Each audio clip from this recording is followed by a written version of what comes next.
నా బ్రెస్ట్ మొత్తం కార్నర్ ఉన్న రాయికి తగిలింది. పోలీస్ కంప్లైంట్ ఇవ్వడం జరిగిందండి.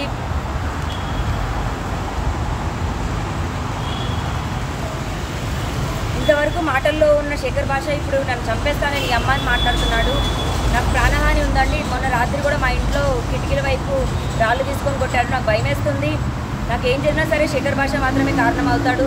ఎంత పర్సనల్గా తీసుకోకపోతే శేఖర్ భాష ఇన్వాల్వ్ అయ్యి మాట్లాడుతున్నాడు. మరి ఎన్ని డబ్బులు ముట్టాయో మరి మగజాత ఆనిముత్యం అంటున్నాడు. అవేమి నమ్మొద్దండి. అండ్ ప్రీతి ఉదయ్ మాట్లాడుతున్న ఈ మాటలు ఏవి కూడా నిజం కాదు. నేను ప్రతిదీ నిరూపించుకుంటాను. ప్రీతి ఉదయ్ వాళ్ళకి నాకు డ్రగ్స్కి దానికి అసలు ఏం సంబంధం లేదు. ఒక డ్రగ్ కేసు అన్నది ఇన్వాల్వ్ చేసి నన్ను ప్రిజన్కి పంపించి దాని నుంచి నన్ను బయటికి రాకుండా పీడీ యాక్ట్ అన్న సెక్షన్ వేయించి నన్ను జైల్లో ఉంచాలన్నదే వాళ్ళ ప్లాన్. నేను జైల్లో ఉన్నప్పుడు ఇల్లు ఖాళీ చేసేసి కుక్కల పిల్లలు రోడ్డు మీద వదిలేసి రాస్తారు వీళ్ళు ఇంటి తాళాలు వేయాలన్నది శేఖర్ భాష నా మీద ఛాలెంజ్ చేస్తున్నాడు. ఇందాక కూడా నన్ను తట్టున్నప్పుడు కూడా నీ అమ్మ నువ్వు జైలుకి వెళ్తావు, నీ అమ్మ నేను చంపి పడదొబ్బుతా అని మాట్లాడుతున్నాడండి. శేఖర్ భాష ఇంత ఇన్వాల్వ్ అయ్యి మాట్లాడడం కరెక్ట్ కాదు. నాది ఏమున్నా సరే రాజస్థానంతో చూసుకుంటాను.